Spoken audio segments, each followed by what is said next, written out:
ચાલો વિદ્યાર્થી મિત્રો, અહીંયા આપણે રાઠોડ સર યુટ્યુબ ચેનલમાં આપનું સ્વાગત છે કે અહીંયા ધોરણ 11 ની અંદર આપણે અગાઉ વિડીયો જે અર્થશાસ્ત્રનો આનેથી 1 થી 5 પાઠ જોયા હતા. હવે પાઠ આપણે વાણિજ્યની અંદર પણ 1 થી 5 પાઠ અને છઠ્ઠો કદાચ પૂછાઈ શકે છે. ઓક્ટોબરમાં પરીક્ષા છે એટલા માટે, પરંતુ 1 થી 5 પાઠ તો ક્લિયરિટી અહીંયા 31 પહેલા જે અભ્યાસક્રમ સપ્ટેમ્બરમાં પૂર્ણ થયો હોય તેનો જ આવશે 1 થી 5 પાઠ. તો અહીંયા વિભાગ વાઇઝ આપણને જે તમારું 9 માર્કો છે એ આપણે અર્થશાસ્ત્રમાં જે જોયું એ જ પ્રકારે રહેશે. હવે નવા પરિપત્ર પ્રમાણે આપણે જોઈએ તો એમાં સી, બી અને ઈ બધા વિભાગ પ્રમાણે આપણે આઈએમપી 1 થી 5 પાઠનું આપી દઈશું. બરાબર. અહીંયા તમે વિભાગ વાઇઝ પ્રશ્નો મિત્રો તૈયાર કરી લેશો. તેના માટે એક પણ પ્રશ્ન 100% પૂછાતા હોય છે, વારંવાર પૂછાયેલા પરીક્ષાની અંદર. તો વિભાગ સી લઈ લે અને આપણે 1 થી 5 પાઠ સી વિભાગના પ્રશ્નો કુલ જોઈ લઈએ. એની અંદર અહીંયા 7 પ્રશ્નો છે પહેલા પાઠનો, બીજા પાઠની અંદર આપણે 8 પ્રશ્નો છે, ત્રીજા પાઠની અંદર 6 પ્રશ્નો છે અને ચોથા પાઠની અંદર પણ 6 પ્રશ્નો છે. પાંચમો પાઠ એના પછી આપણે જોઈએ. તો અહીંયા મોસ્ટ આઈએમપી મિત્રો આની અંદરથી પૂછાતા હોય એવા અહીંયા જોઈએ. પ્રથમ પાઠ પહેલો, એની અંદર મિત્રો તમે બોલપેન અથવા અહીંયા રાઈટની અંદર અથવા એની અંદર તમે રાઈટ કરતા જજો મિત્રો, અહીંયા તો લખતા જજો. અહીંયા પહેલો પ્રશ્ન છે, ધંધો એ આર્થિક પ્રવૃત્તિ કેવી રીતે કરી શકાય છે?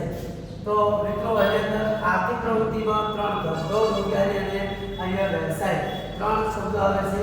તો ધંધો એ આર્થિક પ્રવૃત્તિ છે એવું કેમ કહેવાય? તો ધંધો એ શેના માટે કરવામાં આવે છે? તો નફાના વળતરને ઉદ્દેશ્ય અથવા નફાના હેતુથી કરવામાં આવે છે, તેથી આર્થિક પ્રવૃત્તિ કહેવાય છે. અહીંયા અંદાજે સામાજિક જવાબદારીનો હેતુ એટલે શું? તો ધંધો એ વર્તમાનની અંદર મિત્રો ધંધો સમાજમાંથી ઉત્પત્તિ થાય છે અને અંત પણ એને સમાજમાં થાય છે, એટલા માટે ધંધાની સામાજિક જવાબદારી પણ એક બને છે. હવે આપણે પ્રશ્ન નંબર 3 જોઈએ. ધંધાકીય જોખમોની ચર્ચા કરો. તો જો ધંધાની અંદર 2 પ્રકારના જોખમો હોય, માનવ સર્જિત અને એક આવશે આપણે કુદરતી સર્જિત. તો માનવ સર્જિત જોખમો અને એક આવશે આંતરિક આપણે કહીએ તો 2 પ્રકારના જોખમો હોઈ શકે. એમાં આંતરિક અને બાહ્ય પણ જોઈ શકાય. હવે પ્રશ્ન નંબર 4, વેપારના પ્રકારોની સમજૂતી આપો. તો વેપારના પ્રકારોની સમજૂતી પણ આપવાની થાય. હવે વેપારના પ્રકારો 2 પ્રકારના હોઈ શકે મિત્રો, આંતરિક અને બાહ્ય. તો એમાં પણ સમજૂતી તમે આપી શકો. આંતરિક એટલે દેશની અંદર થતા વેપારને, આંતરરાષ્ટ્રીય એટલે દેશની બહાર થતા વેપારને આંતરરાષ્ટ્રીય વેપાર કહેવાય. હવે અહીંયા એક છે, નફો એ ધંધાની જીવાદોરી છે. હવે જીવાદોરી કેમ કીધી મિત્રો? તો ધંધો એ ધંધા વગર કોઈ પણ આપણે પ્રગતિ કરવી હોય તો નફાની અંદર નફો હોય તો આપણે ધંધાને ટકાવી શકાય છે. એટલે મહત્વનો મુખ્ય ઉદ્દેશ હેતુ કયો રહેલો છે? નફો. એટલા માટે અહીંયા તમે સમજાવજો વ્યવસ્થિત. નફો એ ધંધાનો એકમાત્ર ઉદ્દેશ હોતો નથી. નફો એ વર્તમાનનો મિત્રો. હવે આ વ્યાખ્યા સ્વીકારવી જરૂરી છે. નફાના ઉદ્દેશથી માત્ર ધંધો કરો તો તમે સફળ થતા નથી. માત્ર સમાજ બધાને ધ્યાનમાં રાખીને આપણે નફો કરવો જોઈએ. એટલે નફો એ ખાલી ધંધાનો ઉદ્દેશ હોવો નથી. ધંધો એ સતત ચાલતી પ્રવૃત્તિ છે. તો ધંધો એ સમાજમાં એની ઉત્પત્તિ થાય અને સમાજમાં એનો અંત થાય છે. એટલા માટે ધંધાની શરૂઆત થાય અને અંત થાય ત્યાં સુધી એ સતત પ્રવૃત્તિ ચાલુ રહે છે. હવે પાઠ નંબર 2 જોઈએ મિત્રો. પાઠ નંબર 2 ની અંદર જે વિમાન લગતા વિમાનના મુખ્ય પ્રકારો કયા કયા એ પણ આપણે સમજવું પડશે. તો અહીંયા વિમાનના સિદ્ધાંતોની યાદી આપવાની છે. વિમાનના સિદ્ધાંતોની યાદી કઈ હોય, નુકસાન વર્તનનો સિદ્ધાંત એ પણ બધા જોઈ લેજો મિત્રો. સામાન્ય વિમાનને નુકસાન વર્તનનો સિદ્ધાંત લાગુ પડતો નથી. હવે અહીંયા એક ખાસ અહીંયા જીવન વિમાની અંદર પણ એક છે, સામાન્ય વિમાનને નુકસાન વર્તનનો સિદ્ધાંત લાગુ પડતો નથી, તે સમજાવો.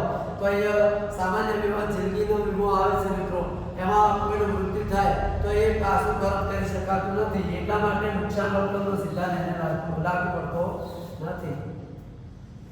જાહેર ભવિષ્ય નિધિ કોના માટે નોંધ લખો. તો એક આ પ્રશ્નમાં ખાસ તૈયાર કરજો. જાહેર ભવિષ્ય નિધિ ભવિષ્યને આધારે જે તૈયાર કરવામાં આવે છે. હક બદલાનો સિદ્ધાંત એ પણ મિત્રો એક આ સિદ્ધાંત વારંવાર પૂછાતો પ્રશ્ન છે. હક બદલાનો સિદ્ધાંત. હવે અહીંયા સ્વાસ્થ્ય વીમાની યોજના. તો તમારે જે અચાનક તમારા તંદુરસ્તી ઉપર કોઈ પણ રોગ પણ આવી નીકળે છે તો એનો સ્વાસ્થ્યનો વીમો આપણે લેવો હોય તો મેડિકલ વીમો કહીએ છીએ. અહીંયા વિકાસ કિસાન વિકાસ પત્ર એટલે શું? એક આ ખાસ આઈડી તૈયાર કરજો. વકાર એટલે શું? તો વકારનો અર્થ આપવાનો છે. વકાર સેવા એટલે શું? આ બંને પ્રશ્ન એક જ જેવા છે મિત્રો. વકાર એટલે આપણે કોઈ પણ વસ્તુને સંગ્રહ કરવા માટે જે સ્ટોરેજ બનાવવામાં આવે છે એને વકાર કહીએ છીએ. જે લાંબા સમય સુધી સંગ્રહી શકાય એને આપણે વકાર કહીએ છીએ. પછી અહીંયા સામાન્ય વકારો. તો સામાન્ય વકારો અને વિશિષ્ટ વકારો મિત્રો બે પ્રકારની આવે. સામાન્ય વકારોમાં લાંબા સમય સુધી કોઈ પણ વસ્તુ એમાં એટલું બધું અહીંયા કહીએ કે કોલ્ડ સ્ટોરેજ છે એને વગર બીજો આપણે કોઈ સામાન્ય વસ્તુ રાખવી છે તો એ સામાન્ય વકારોમાં આવે. પણ વિશિષ્ટ વકાર એટલે એમાં ફટાકડા છે, પેટ્રોલ છે, આ બધે એનો સંગ્રહ કરવા માટે ખૂબ જ આપણે કહીએ સુરક્ષાની જરૂર પડે એટલે વિશિષ્ટ વકારોમાં ફટાકડાને એ આવી શકે, કેમ કે આગ પણ લાગી શકે છે. એટલે એ પણ આગળના સી વિભાગમાં નથી પરંતુ એ ડી વિભાગમાં એક પ્રશ્ન આવી શકે છે. હવે પાઠ નંબર 3 મિત્રો હવે લખતા જશો તો પણ લખાય છે. અહીંયા તમારે ઠીક કરવા તો ઠીક કરી શકો છો. પાઠ નંબર ત્રીજો એના સીના પ્રશ્ન જોઈ લઈએ. ઓવરડ્રાફ્ટ કોને કહેવાય? ઓવર એટલે જમા હોય એના કરતા વધુ એને કહેવાય ઓવરડ્રાફ્ટ. તો એ પણ આપણે જોઈ લેવું. Cache credit. તો અહીંયા કેશ આપણે રોકડ જે જમા છે એની વાત કરી છે એની ક્રેડિટ તમારી બનાવવી પડે મિત્રો અને એના આધારે તમને વધારે પડતી ઉપાડવાની જે છૂટ આપવામાં આવે છે એટલે ક્રેડિટ એનું કાર્ડ બનાવવામાં આવે. ટ્રાવેલર્સ ચેક એટલે આપણે પર્યટક માટે પ્રવાસીઓ ગયા હોય તો એના માટે આપણને ચેક બેંક આપતી હોય છે તો આપણે ચેકને છકરવાનું રહેશે. એના જે પૈસા છે એને કન્વર્ટ આપણે કોઈ વિદેશમાં ફરવા જવું છે તો એના માટે ટ્રાવેલર્સ ચેક આવે છે તો બેંકો કાઢી આપે છે આપણને. હવે આપણે ચોથો પ્રશ્ન છે એ ગમે તે 3 છે પરંતુ તમારે 2 પણ પૂછાઈ શકે અથવા 1 પણ પૂછાઈ શકે. Credit card. ક્રેડિટ એટલે તમારું જે ક્રેડિટ હોય એ પ્રમાણે તમને કાર્ડ મળે અને તમે એ આધારે પૈસા ઉપર તમે વધારે પડતી વસ્તુને ખરીદ વેચાણ કરી શકો. અહીંયા ડેબિટ એટલે તમારે જે માલ ખરીદ્યો હોય એના આધારે તમારી એ પણ કાર્ડ તૈયાર કરવામાં આવે છે, બેંક દ્વારા આપવામાં આવે છે. અને ઓટોમેટિક ટેલર મશીન ATM તો તમે જાણો છો તો અહીંયા એક આ સરળ સુવિધા છે. હવે પાંચમો પ્રશ્ન છે બેંક અને બેંકો શબ્દની ઉત્પત્તિ. તો અહીંયા બેંક શબ્દોને બેન્ચીસ શબ્દ ઉપરથી આવેલો છે મિત્રો. આ વિસ્તારપૂર્વક આ પ્રશ્નનો જવાબ આપો તો 12માની અંદર પણ આવે છે. તો જે પહેલા બેન્ચીસો ઉપર બેસીને વ્યવહાર જે કરતા એના આધારે બેંક શબ્દ ઉપરથી બેંકો શબ્દ આવેલો છે. અહીંયા બેંકના કાર્યોની યાદી. તો ગૌણ અને મુખ્ય કાર્યો બે હશે. ગૌણ કાર્ય અને મુખ્ય કાર્ય. મુખ્ય કાર્યોમાં આપણે જે લોન આપણે અહીંયા ધિરાણ કરવું, ધિરાણ આપવું એના એ શબ્દ આવશે. પણ જે ગૌણ કાર્યોમાં કયા કયા આવે તો એમાં જે બીજા પ્રકારના જે ATM કે જે પણ કામ કરી આપે છે એ મુખ્ય કાર્ય સિવાય ગૌણ કાર્ય. હવે પાઠ ચોથો છે મિત્રો એની અંદર કહીશું ઇન્ટરનેટનો અર્થ આપો. તો જે મધ્યસ્થ બેંક દ્વારા જે બધી બેંકો એકબીજા બેંકો સાથે જોડાયેલા નેટવર્ક ઇન્ટરનેટ આપણે અહીંયા ઇન્ટરનેટ એટલે ઇન્ટર એટલે આંતરિક બાહુ નેટ એટલે સીધા જાળી. તો ઇન્ટરનેટથી જે બેંકો એકબીજા સાથે જોડાયેલી હોય છે એ કોમર્સ ઇલેક્ટ્રોનિક કોમર્સ. હવે આપણે આ માધ્યમથી લગભગ બધા મિત્રો જોડાયેલા છીએ. એ ઇલેક્ટ્રોનિક જે કોમર્સ કહેવામાં આવે છે એને. હવે આઉટસોર્સિંગ નો અર્થ આપો. આઉટસોર્સિંગ એટલે જે આપણા ધંધાની બહાર થતા વ્યવહારોની અંદર આઉટસોર્સિંગ નો અર્થ આપણે આપવાનો છે. હવે બીપીઓ એટલે અહીંયા મિત્રો તમારે એ પણ પ્રોસેસ ધંધાની બહારની જે પ્રોસેસ થાય છે તો બિઝનેસ પ્રોસેસિંગ આઉટસોર્સિંગ કહેવામાં આવે છે. એટલે એ રીતે પણ ગુજરાતીની અંદર પૂછાઈ શકે છે કે ધંધાકીય જે પ્રોસેસિંગ જે આપણે આઉટસોર્સિંગ ધંધાકીય આઉટસોર્સિંગ જે પ્રોસેસિંગ આવે છે પ્રક્રિયા એનો જરૂરિયાતો જણાવો. તો અહીંયા બીપીઓ પણ પૂછાઈ શકે છે. કેપીઓ એટલે શું? નોલેજ ઓફ પ્રોસેસિંગ આઉટસોર્સિંગ એનો અર્થ આપો એ પણ તમે. તો અહીંયા જ્ઞાનનું જે સપ્લાય કરવામાં આવતી હોય, વિદેશ અથવા પ્રક્રિયા કરવામાં આવતી હોય. પછી કે અભ્યરનું કાર્યક્ષેત્ર. તો મિત્રો આ પ્રશ્ન પણ પૂછાઈ શકે છે. તો અહીંયા ચોથા પાઠની અંદર 6 પ્રશ્નો. હવે આપણે પાંચમો પાઠ છેલ્લો જોઈ લઈએ સી વિભાગમાં, પછી આપણે ડી વિભાગ જોઈશું. ચાલો વિદ્યાર્થી મિત્રો, હવે આપણે લાસ્ટ પાઠ 5મો જોઈ લઈએ સી વિભાગની અંદર. એની અંદર 10 પ્રશ્નો છે, પરંતુ દરેકની વ્યાખ્યા સમજવાની છે ખાસ. અમર્યાદિત જવાબદારી એટલે શું? અમર્યાદિત જવાબદારી એટલે શું? તો અહીંયા જે દેવું છે પોતાનું દેવું ચૂકવ્યા કરતા જો કોઈ દેવું બાકી રહેશે તો પોતાની અંતર વેચીને પણ ભરવી પડે. હવે 1932ના ભાગીદારી કાયદા મુજબ ભાગીદારીની વ્યાખ્યા તો એક સંગઠન છે. તો અહીંયા એ પ્રમાણે વ્યાખ્યા લખાયેલી મિત્રો 1932ના આધારે નવીન વ્યાખ્યા પ્રમાણે સગીર વ્યક્તિ ભાગીદાર ક્યારે બને? સગીર એટલે સગા સંબંધીની વાત છે. પછી માની લીધેલો ભાગીદાર કોને કહેવાય છે? અને નામનો ભાગીદાર પણ કોને કહે છે? આ બધી વ્યાખ્યા મિત્રો જોઈએ તો એકદમ સરળ છે. ભાગીદારી કરારનામું એટલે શું? તો અહીંયા કરારનામું જે નામ પ્રમાણે બનાવ્યું તો એ પ્રમાણે કરારનામું. અહીંયા મર્યાદિત જવાબદારીવાળી ભાગીદારી એટલે શું? એટલે અમર્યાદિત છે. મર્યાદિત જવાબદારીવાળી ભાગીદારી એટલે શું? સ્વૈચ્છિક ભાગીદારી એટલે શું મિત્રો? તો અહીંયા સ્વૈચ્છિકથી સ્વેચ્છાએ ભેગા થઈ અને ભાગીદારી કરતા હોય. શરાબી એટલે જે પૈસાદાર વ્યક્તિઓ છે ભેગા મળીને શરાબીઓ પૈસા ધિરાણ કરે છે તે નોંધાયેલી ભાગીદારી જે કંપનીના નિયમ પ્રમાણે નોંધાયેલી હોય. તો હવે મિત્રો અહીંયા આપણે સી વિભાગની અંદર અહીંયા કુલ લગભગ અંદાજે જોઈએ તો 35 જેવા પ્રશ્નો થાય, 30 થી 35 થી 36 જેવા થાય છે મિત્રો. ગણી લેજો તમે. હવે આપણે વિભાગની અંદર આગળ જોઈએ કે એમાં કુલ કેટલા પ્રશ્નો થાય છે અને છેલ્લે એ વિભાગ જોઈએ તો તમારું અહીંયા હેતુલક્ષી સિવાયના 100% પ્રશ્નો આની અંદરથી પૂછાતા હોય છે. તો અહીંયા આપણે નેક્સ્ટ આગળ જોઈએ. ચાલો વિદ્યાર્થી મિત્રો, હવે આપણે અહીંયા સી વિભાગના પ્રશ્નો જોયા. હવે આપણે ડી વિભાગના 1 થી 5 પાઠ પ્રથમ પરીક્ષા માટેના મોસ્ટ આઈએમપી પ્રશ્નો છે. તો અહીંયા મોસ્ટ આઈએમપી પ્રશ્નો મિત્રો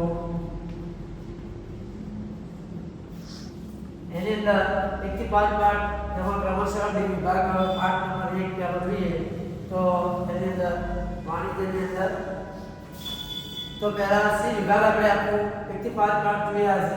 હવે ડી વિભાગના 1 થી 5 પાઠ જોઈએ તો પાઠ નંબર 1 એની અંદર પહેલો પ્રશ્ન નોકરી, ધંધો અને વ્યવસાય. નોકરી, ધંધો અને વ્યવસાયનો તફાવત સમજાવો.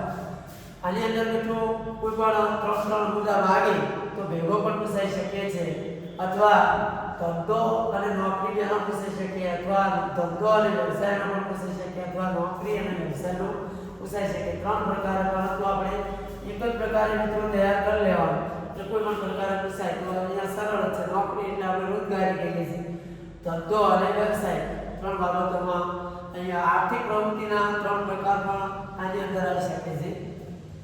બીજા નંબર પર છે આર્થિક અને બિનઆર્થિક. આર્થિક અને બિનઆર્થિક પ્રવૃત્તિ એટલે શું? તો અહીંયા જે અર્થ ઉપાર્જન માટે કરવામાં આવતી પ્રવૃત્તિને આર્થિક પ્રવૃત્તિ કહે છે. બિનઆર્થિક પ્રવૃત્તિ એટલે કોઈ અર્થ ઉપાર્જન વગર કરવામાં આવતી પ્રવૃત્તિ. તો અહીંયા ઉદાહરણ છે માંગ્યું છે મિત્રો, તો એક જ ઉદાહરણ એક્ઝામ્પલ લઈ શકાય. અહીંયા દાખલા તરીકે કોઈ બાળકને શિક્ષક પોતાના ટ્યુશન ક્લાસીસમાં ભણાવે છે તો એ આર્થિક પ્રવૃત્તિ થાય છે. પરંતુ એક શિક્ષક પોતાના બાળકને ભણાવે તો બિનઆર્થિક પ્રવૃત્તિ. આ એક એક્ઝામ્પલ તમે આપી શકો. અહીંયા બિનઆર્થિકનું બીજું ઉદાહરણ પણ આપી શકાય. માતા પોતાના બાળકને ઉછેરે તો એ બિનઆર્થિક પ્રવૃત્તિ છે. આમાં કોઈ પ્રવૃત્તિ અર્થ ઉપાર્જન માટે કરવામાં આવતી નથી. હવે પ્રશ્ન નંબર 3 વ્યવસાયનો અર્થ આપી તેના લક્ષણો સમજાવો. તો વ્યવસાયનો અર્થ આપી તેના લક્ષણો સમજાવો. તો એ 3 ગુણમાં આપણો પૂછાયેલો છે મિત્રો. હવે ખાસ આવી આર્થિક અને બિનઆર્થિક પ્રવૃત્તિનો તફાવત આપણે પહેલા જોઈ લીધો. અહીંયા તમે તફાવત તૈયાર કરેલો હોય તો મિત્રો આ પણ ખબર રહેશે. હવે અહીંયા જોઈએ વેપાર અને વાણિજ્ય વચ્ચેનો તફાવત. તો વેપાર અને વાણિજ્યનો તફાવત આપણે કહીએ તો વાણિજ્યનો અહીંયા વિસ્તૃત અર્થ છે, વેપારનો અહીંયા કહીએ કે મર્યાદિત અર્થ છે કે આપવું અને લેવું, એ રીતે વેપાર કહેવાય. હવે વેપારનો અર્થ આપે તેના લક્ષણો. અહીંયા વેપારનો અર્થ આપે તેના લક્ષણો મિત્રો એકદમ સરળ પ્રશ્નો છે. વાણિજ્યનો અર્થ આપી તેના લક્ષણો. તો આ પણ અહીંયા કુલ 7 પ્રશ્નોની અંદરથી કોઈ પણ એક બે પ્રશ્નો આવી શકે છે મિત્રો. હવે પાઠ નંબર 2 જોઈએ. પાઠ નંબર 2 એની અંદર સંપૂર્ણ ભરોસાનો સિદ્ધાંત સમજાવો. તો અહીંયા સંપૂર્ણ ભરોસાનો સિદ્ધાંત સમજાવવાનો છે. પછી બીજા નંબર પર છે નુકસાન વર્તનનો સિદ્ધાંત સમજાવો. પછી અહીંયા વિશિષ્ટ વકારો. અહીંયા પ્રશ્નો વારંવાર પૂછાયેલો વિશિષ્ટ વકારો એટલે શું, એમાં ઉદાહરણ સહિત સમજાવો. તો વિશિષ્ટ વકારો એટલે કે કોઈ ખાસ સિક્યુરિટી માટે કરવામાં આવતી વકારો કે જેમાં ફટાકડા, પેટ્રોલ, ડીઝલ કે આ રીતના સંગ્રહવા માટે હોય તો એનો વિશિષ્ટ વકારો છે. જિંદગીના વીમાને નુકસાન વળતરનો સિદ્ધાંત લાગુ કરતો નથી. અહીંયા 2 ગુણમાં પણ મિત્રો પ્રશ્ન આવેલો છે. તો જિંદગીના વીમાને નુકસાન વળતર કોઈ મૃત્યુ થાય છે તો એમાં નુકસાન ના આવી શકે, પરંતુ એના માટે અમુક રકમથી નક્કી કરેલી હોય તે મળી શકે છે. હવે અહીંયા ભારતમાં વીમાનું રાષ્ટ્રીયકરણની નોંધ લખો. તો અહીંયા રાષ્ટ્રીયકરણ ક્યારે કરવામાં આવ્યું એ પણ વિકલ્પનો પ્રશ્ન અહીંયા જોઈએ. તો હવે 6 પ્રશ્ન જોઈએ તો માલિકીની દ્રષ્ટિએ વખારના પ્રકારો. તો માલિકીની દ્રષ્ટિએ પ્રકારો આપણે જોઈએ છે. હવે અહીંયા જમીનના માર્ગો વિશે નોંધ લખો. જમીન માર્ગો કયા કયા આવે? રેલવે માર્ગ અને રોડ રસ્તા એ જમીન માર્ગો છે મિત્રો. એના વ્યવહાર વિશેનું વાહન વ્યવહાર કઈ રીતે થાય એની નોંધ કાઢી સમજાવે છે. આ તો ભૂગોળની અંદર મિત્રો આવે છે. ટપાલ ખાતાની સેવાઓ 2 પ્રકારની છે મિત્રો.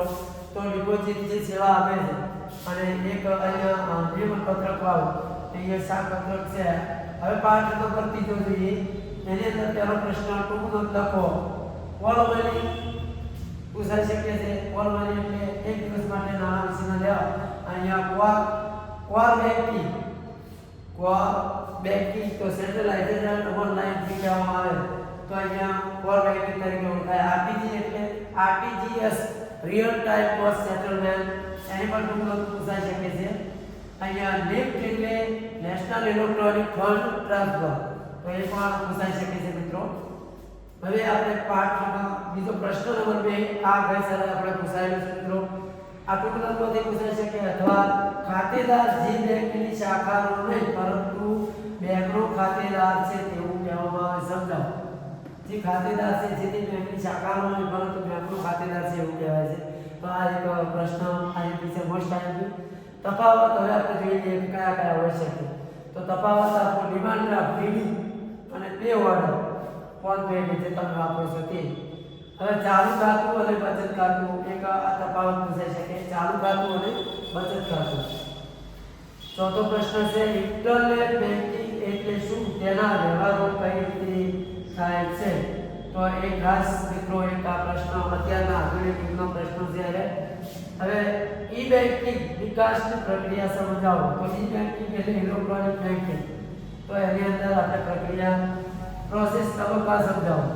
અને છેલ્લો છે બેંકર્સ ચેક એટલે કે પે ઓર્ડર્સ એટલે શું. તો એ પણ પ્રશ્ન પૂછાઈ શકે છે મિત્રો. હવે આપણે ચોથો અને પાંચમો પાઠ જોઈ લઈએ વિભાગમાં એ સંપૂર્ણ. ચાલો વિદ્યાર્થી મિત્રો હવે આપણે આગળ જોઈએ પાઠ નંબર 4 જે 1 થી 3 પાઠ જોયા આપણે. હવે ચોથા નંબરનો પાઠ જોઈએ કે એની અંદર વિભાગમાં પૂછાતા પ્રશ્નો. તો અહીંયા માહિતી સંચારની પ્રક્રિયાના સોપાનો સમજાવો. તો અહીંયા પ્રક્રિયા એટલે પ્રોસેસ કરતા જોઈએ. હવે બીજા નંબરનો પ્રશ્ન કોમ્પ્યુટર નેટવર્કના મુખ્ય 4 પ્રકાર સમજાવો. જે મિત્રો વારંવાર પૂછાતો પ્રશ્ન જે વેબ કેમ બરોબર એ 4 પ્રકારો છે તે આપણે જોઈ લેવા. ઇન્ટરનેટના મુખ્ય 3 પ્રકારના કાર્યો સમજાવો. તો અહીંયા 3 પ્રકારના કાર્યો સમજાવવા. ચોથો પ્રશ્ન છે ઈ-કોમર્સને એટલે કે ઇલેક્ટ્રોનિક સફળ અમલીકરણ માટે કયા સાધનો છે તે જણાવો. તો એના માટે સફળ બનાવવા માટે જે આપણે ઇન્ટરનેટ માધ્યમથી જે જોડવું છે તેના કયા માધ્યમ કયા સાધનનો ઉપયોગ થાય છે સફળ બનાવવા. માહિતી સંચારનો અર્થ આપો. એક પ્રશ્ન મિત્રો તૈયાર કર્યો ખાસ કરીને જેથી કરીને આની અંદર અહીંયા બીજો અને ત્રીજો પ્રશ્ન કોમ્પ્યુટર નેટવર્કના મુખ્ય 4 પ્રકાર, ઇન્ટરનેટના મુખ્ય 3 કાર્યો અને માહિતી સંચારનો અર્થ આપો. 5 પ્રશ્નો છે પૂરા. હવે પાઠ નંબર 6 આપણે જોઈએ પ્રથમ પરીક્ષા માટે. તો તો એની અંદર વૈયક્તિક માલિકીનો અર્થ આપી એના લક્ષણો સમજાવો. વૈયક્તિક માલિકી એટલે એક જ વ્યક્તિ દ્વારા જે ધંધો ચલાવવામાં આવે એમ વિભાગ છે. વૈયક્તિક માલિકી એ ધંધાની તાલીમ શાળા છે. તો અહીંયા વૈયક્તિક માલિકીમાં પોતે ધંધો કરનાર વ્યક્તિ પોતાની રીતે સક્ષમ બનતો હોવાથી તાલીમ શાળા કહેવાય છે. દરેક ભાગીદાર બીજા ભાગીદારનો હેઠળ છે. મિત્રો એક ખાસ આનો પ્રશ્ન હોય તો દરેક ભાગીદાર બીજા ભાગીદાર માટે હેઠળ કહેવાય છે. તો એ પણ સમજી લઈએ. વૈયક્તિક માલિકી અને ભાગીદારી પેઢીનો તફાવત તૈયાર કરજો મિત્રો. સરળ છે અને એકદમ સિમ્પલ. તો બંને વચ્ચેનો તફાવત અહીંયા ખાસ તૈયાર કરી લેજો. હવે પ્રશ્ન નંબર 5 ભાગીદારી પેઢીમાં થતી નોંધણીના ફાયદા. તો ભાગીદારી પેઢીમાં નોંધણી કરાયેલી હોય તો એનાથી આપણે શું ફાયદા થાય? ફરજિયાત નથી, પરંતુ એની અંદર પેઢીમાં નોંધણી કરાવવી હિતાવહ છે. પાઠ નંબર 6 હિન્દુ અવિભક્ત કુટુંબમાં બધા જ બાળકો જન્મતાની સાથે જ સભ્ય બને છે. તો અહીંયા આ આપણો જે બંધારણની અંદર રૂલ્સ બનાવેલું છે કંપનીની અંદર કે હિન્દુ અવિભક્ત કુટુંબમાં જે બધા બાળકો જન્મે એની સાથે જ સભ્ય થઈ જાય છે. તો આ નોંધણી કરાયેલી હોવી જોઈએ મિત્રો. હવે લાસ્ટ પ્રશ્ન જોઈ લઈએ. ભાગીદારી પેઢીની નોંધણી પત્રકમાં સમાવેશ થતી બાબતો કઈ કઈ આવે? તો ભાગીદારી પેઢીમાં નોંધણી પત્રકમાં જે સમાવેશ ભાગીદારોનું નામ, એમનો સરનામું, આ બધી બાબતો આવશે. તો એની અંદર જોઈ લેવું મિત્રો. હવે આપણે વિભાગ ઈ ની અંદર સળંગ 1 થી 5 પાઠના જે 5 ગુણના પ્રશ્નો છે એ જોઈ લઈએ લાસ્ટ અને અંદર 1 થી 5. ચાલો વિદ્યાર્થી મિત્રો, અહીંયા આપણે 1 થી 5 પાઠની અંદર જે 5 ગુણના પ્રશ્નો એટલે ઈ વિભાગની અંદર 3 પ્રશ્નો પૂછાશે. એમાંથી ગમે તે 2 પ્રશ્નો રાખવાના રહેશે. એમાં પાઠ નંબર 1 ની અંદર જોઈએ તો અહીંયા પાઠ નંબર 1 ની અંદર પહેલો પ્રશ્ન આર્થિક પ્રવૃત્તિના પ્રકાર જણાવો. સવિસ્તાર સમજાવો. આર્થિક પ્રવૃત્તિના 3 પ્રકાર છે મિત્રો: ધંધો, વ્યવસાય અને રોજગારી. તો એમાંથી કોઈ પણ 3 ના જણાવી અને એક પણ સમજાવવાનું પણ કહેશે. તો અહીંયા સવિસ્તાર સમજાવવાનું કહેશે. ધંધો એટલે શું, તેના લક્ષણો જણાવો. આ પણ એની અંદર પ્રશ્ન છે. હવે પોસ્ટ આયન પ્રશ્ન સમાજ વગર ધંધાનું અસ્તિત્વ શક્ય નથી, તો સામાજિક હેતુઓ દ્વારા સમજાવો. તો અહીંયા એ પ્રશ્ન આયન કરી દેજો મિત્રો. હવે પ્રશ્ન નંબર 4 ધંધાકીય જોખમ એટલે શું, તેના કારણો સવિસ્તાર સમજાવો. તો ધંધાકીય જોખમના કારણો આપણે બંને માનવ સર્જિત અને કુદરતી બંને આવી શકશે. એની અંદર તો સવિસ્તાર સમજાવશે છે. ઉદ્યોગનો અર્થ આપી તેના પ્રકારો. ઉદ્યોગનો અર્થ આપી તેના પ્રકારો. હવે પાઠ નંબર બીજો છે. પાઠ નંબર 2 એની અંદર જોઈએ તો જીવન વીમાના પ્રકાર જણાવી. જીવન વીમાના પ્રકાર જણાવી સવિસ્તાર સમજાવો. તો જીવન વીમાના પ્રકારો પણ પૂછાઈ શકે અથવા સામાન્ય વીમાના પ્રકારો જણાવી ટૂંકમાં સમજાવો. તો અહીંયા ટૂંકમાં સમજાવો મિત્રો. પાઠ નંબર 3 ની અંદર 2 પ્રશ્નો છે. હવે એની અંદર પણ બેંકના કાર્યો સમજાવો. મુખ્ય અને કોણ જણાવી અને કોઈ પણ એક પ્રકારે સમજાવે કે તો એક પ્રકારે સમજાવતા છે અથવા બધા પ્રશ્નો સમજાવીએ તો એની અંદર કાર્યો અહીંયા ગૌણ અને મુખ્ય ટૂંકમાં સમજાવીને આપવાનું મિત્રો, નહીતર ન થઈ શકે પ્રશ્ન. બેંક ખાતાના પ્રકારો જણાવો. તો બેંક ખાતાના પ્રકારો સમજાવો. 2 પ્રશ્નો આની અંદર છે. આ બંને આઈએમપી છે મિત્રો. એટલે ફરજિયાત ત્રીજો પાઠ, પહેલો પાઠ અને એક ખાસ 5મો પાઠ. આ 3 ગુણ કહીએ કે 5 ગુણના અંદર પૂછાતા પ્રશ્નો છે. અહીંયા બીજો પાઠ અને ચોથો પાઠ છે એ બીજા 3 ગુણમાં પણ પૂછી શકે છે. હવે અહીં ચોથો પાઠ જોઈએ. પાઠ નંબર 4 ઇન્ટરનેટ પર માહિતી શોધ કરવાની પ્રક્રિયાના સોપાનો. જે વ્યવસ્થિત તમે કઈ રીતે ઇન્ટરનેટ પર શોધ કરો છો તો એના શોધવાના પ્રક્રિયા, તબક્કા, રચના એ પણ પૂછાઈ શકે. હવે પ્રશ્ન નંબર 2 છે ઈ-કોમર્સ સેવાઓનો કાર્યક્ષેત્ર સમજાવો. ઇલેક્ટ્રોનિક કોમર્સની સેવાઓ કાર્યક્ષેત્ર સમજાવો. એ પણ પૂછાઈ શકે છે. અહીંયા જ્ઞાન પ્રક્રિયા ગેરશોધની જરૂરિયાત સમજાવો. તો અહીંયા જે જ્ઞાન પ્રક્રિયાની ગેરશોધની પ્રક્રિયા આપણે સમજાવવાની જરૂરિયાત કઈ ગઈ છે તો એ સમજાવવાનો પ્રશ્ન પણ આવી શકે છે. આ 3 ગુણમાં પણ આવી શકે મિત્રો.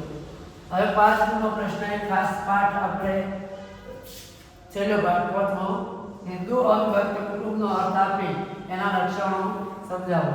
તો અહીંયા હિન્દુ અવિભક્ત કુટુંબનો અર્થ આપી તેના લક્ષણો સમજાવો. હવે વૈયક્તિક માલિકીના ફાયદા અને મર્યાદાઓ ખાસ સાહેબનો પ્રશ્ન છે મિત્રો. ફાયદા અને મર્યાદાઓ બંને પૂછશે તો બંને લખવાનું થશે. અહીંયા ત્રીજો પ્રશ્ન પણ આપ્યો છે. ભાગીદારી કરારનામામાં સમાવેશ થતી વિગતો સમજાવો. 5 ગુણમાં પૂછાઈ શકે, 3 ગુણમાં પૂછાઈ શકે છે. હવે ચોથો પ્રશ્ન છે ભાગીદારોના પ્રકારો સમજાવો. તો ભાગીદારો જે છે એમના પ્રકારો 3 ગુણમાં પણ પૂછાઈ શકે. કોઈ પણ ભાગીદારના નામ જણાવી, સક્રિય ભાગીદાર, નિષ્ક્રિય ભાગીદાર, નામનો ભાગીદાર, આ બધા એના પ્રકારો છે. અહીંયા વૈયક્તિક માલિકી અને ભાગીદારી પેઢીનો તફાવત સમજાવો.